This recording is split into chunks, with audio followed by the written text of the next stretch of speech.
Alright guys, welcome back to another video. I'm your host Shockwave48, and today we got more information of the new chapter of My Hero Academia, and I feel like Horikoshi is taking it slow and pretty much picking up the pace of this chapter of, what's going on in My Hero Academia so far, so we'll pretty much get into detail and the detail for, for more stuff going on right now. So as of today, we got a new chapter, so I heard about on Twitter, I saw a lot of little, manga slips and stuff. It feels like this is part Asho's going on, what she's doing and pretty much all that. And it looks like she's about to get a new quirk awakening, I believe. So I don't know much of the details, but I do know that Asho is getting upgraded for her new power. So let's go and check it out. But before I get started and get right into the detail of this chapter, be sure to like this video if you're watching right now, and if you want to see more, if you're supporting the channel, it will be much appreciated if you subscribe and turn on notifications so you won't miss a thing.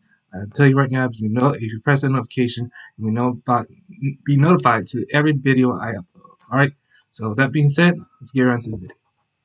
All right, so we got the 383 spoilers, and this chapter is very exciting. We're continuing the battle against All for One / the full war against the villains here. But before I can do it, let me just quickly go over what had happened in the previous chapter. So we saw the continued effort of the heroes taking on All for One, who is continuing to rewind, and we saw Dark Shadow achieve like the apex of his power seemingly, or Yeah, I remember at that. this point at least, and deliver this massive blow to All for One. But when the smoke cleared, he was younger and unaffected by the strike, but this is of course because he's rewinding. So he's kind of like teenager, young adult area right now. And at the end of that chapter, we saw suddenly Gigantomachia just coming out of nowhere. And it seemed like he was going to help All for One at first, but no, actually turns out that he was under the control of Shinso, as well as being ridden by Kirishima. Let me also point out that we don't know how they got to that point. It kind of just happened. But that brings us to the beginning of this chapter because we're finding out pretty much kind of how it happened. So the chapter starts in Jakku. A little after Dabi had been quote-unquote defeated, the heroes had the upper hand. But everything takes a turn for the worse when Midnight's killer starts to make some of the other Paranormal Liberation Front members float using his quirk. So yeah, this is interesting. The guy who killed Midnight is like this gas mask fire guy, but I thought he had like some Whoa, kind of fire quirk. But no, he I looks guess he has like creepy. a He quirk looks like similar Ghost to whatever Rider. Rockets is, but he can make other people float. Not really sure, but yeah, I guess this guy has to be around so he can have his comeuppance for killing Midnight. Not really sure who's going to take him down, but I guess he'll just be a worthy final battle for somebody at this point. He's also using a high frequency sound device to reproduce All for One's voice so loud that no matter how many layers of steel are covering Gigantomachia, he will still be able to hear it because he has his dog quirk, which increases his hearing. Okay, so that's something we didn't know before either. We did know that Gigantomachia had multiple quirks, and sometimes throughout the series they'll like explain to us or mention what they are, but we never heard anything about this dog quirk. But I guess it makes sense for him being able to hear. And also maybe it plays into him being like so subservient to All for One the way that he is. I mean, I'm sure that has something to do with how Yujiko or All for One himself conditioned Gigantomachia, but I don't know, the dog quirk's pretty interesting. But also, though, of course, this is happening before the end of the previous chapter when Gigantomachia was still in that big, like, bunker place that the heroes were defending from the villains. And this is kind of like the beginning of him breaking out of it because he's hearing that command from the loudspeaker of the guy who killed Midnight. But first, let's talk about the sponsor of this video, Raycon. Guys, I absolutely love Raycon. I've been using them for a couple months, and I gotta say that these are by far the best earbuds I've Yeah, ever I once had used, those, and but that's they pretty stopped wild working on me. because they're half the price of other premium audio brands. Now, me personally, I'm constantly using earbuds throughout the day. I like hiking and lifting weights. Those things take up a few hours of my day each week, and it's nice to have some earbuds with me for that. Whether it's music or podcast, both sound amazing with Raycon's Pure Sound,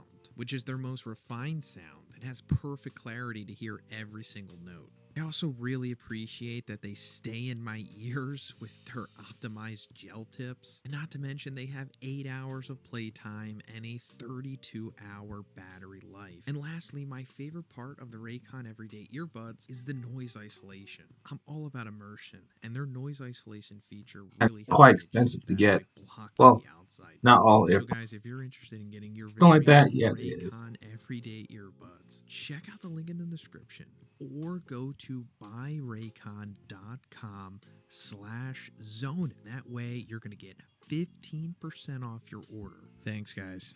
Mount Lady wants to stop it at any cost because she knows that they can't let Gigantomachia wake up. She performs a combo with Yui from Class B, who makes a giant monkey wrench for her to use as a weapon, but it's too late. Gigantomachia awakens. The focus then shifts to Kirishima, thinking to himself that preparations they made was to transport Shinso to Jakku through the portals at the beginning of the war and then escort him to a place a little further away. Now it's time for him to come into play. Kirishima rushes to call him, but this is when we see that the sludge villain from the first chapter is trying to take over Shinso's body. He went to hide as soon as the fight started to wait for Gigantomachia to wake up and ended up fighting Shinso by accident. So yeah, the sludge villain's back once again. We saw like I haven't way seen back, him in a like while. right before the war was about to start, I guess. I don't really remember the chapter range for this, but I think it was like an all-for-one narration or something, but somebody was like talking to Spinner and about the potential that he had over like the heteromorphs in the world. And we saw like the heteromorphic villains like conjuring together, and one of them was the sludge villain,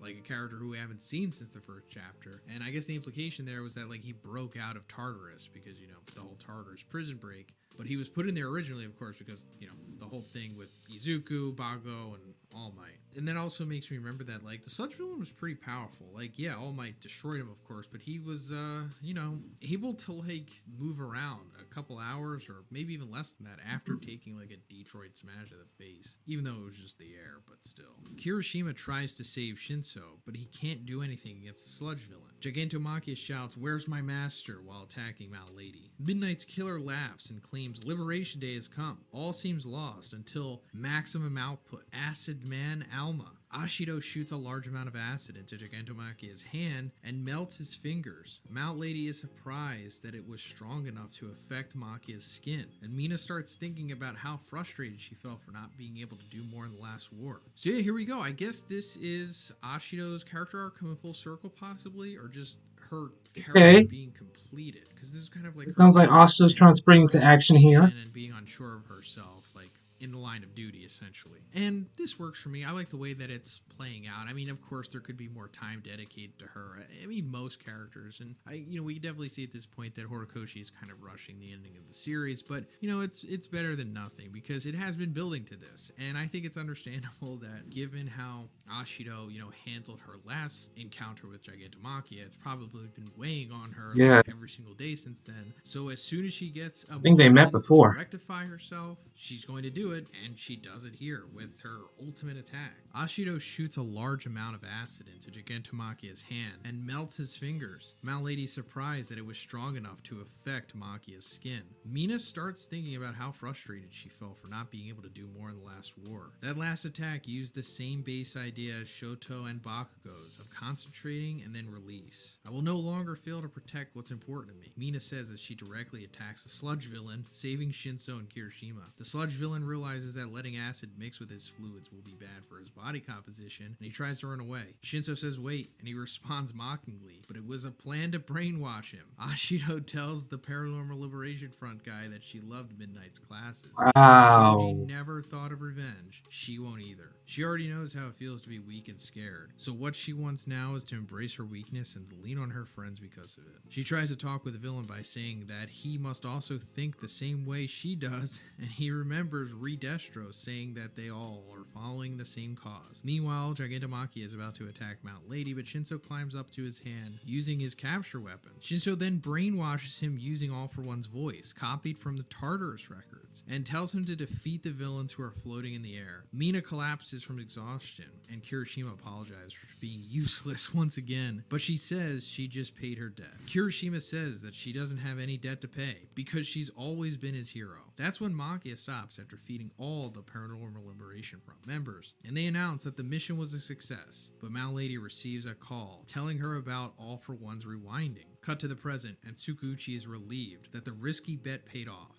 Now, Gigantomachia, Dark Shadow, Mount Lady, Inasa, and many other heroes are all attacking All for One, who doesn't seem happy about it. Meanwhile, some helicopters are flying nearby. End of chapter. Oh my god. So yeah, What? this is super exciting. Helicopters? All congregating into this big ultimate battle here That's against All for strange. One. But the whole thing about the helicopters flying nearby, guys, if you've been following my channel, you know how I think, then you probably know where my brain is going with this, and I'm hoping this is All Might. That's all I'll say. I'll go more into this in my I hope review so. on Friday. It'd I've probably already be talked enough Bakugo in this video. or Let Deku. me know what do you think about this chapter in the comments. Who do you think is in the helicopter? Well, before I go, I just want to let you guys, I want to point this out. Whoever is in that helicopter, my guess would probably be two things. Either Deku or Bakugo. Because All Might is powerless, and I don't think he's in his muscle form in that chapter. Because if he is in his muscle form again, that would be dope. That would be amazing to see All Might's back in action to fight again. The point of what happened in season 3 when he lost his power against All For One in that battle, yeah, that was pretty much the end of him. But if he's back again with his muscle form, that will be crazy because it'll be the end of All For One. But I'm guessing it'd probably be some random hero we don't know, or probably Bakugo, or who knows. Well, it can't be Deku because he's actually fighting Shigaraki. And I don't know how that battle's turning out, but I'm pretty sure he's handling it quite well. So, yeah. So that's it of today's chapter, guys. That's what just happened right there. So Asho is pretty much has a new ability quirk, I guess. Giganta is being brainwashed, and they're all fighting All For One. So I guess we'll see what happens next. I mean, I don't know how long we're gonna wait for the next manga, but still, we got some time because season 7 is on its way, and season 6 is almost over. So yeah, so I can't wait.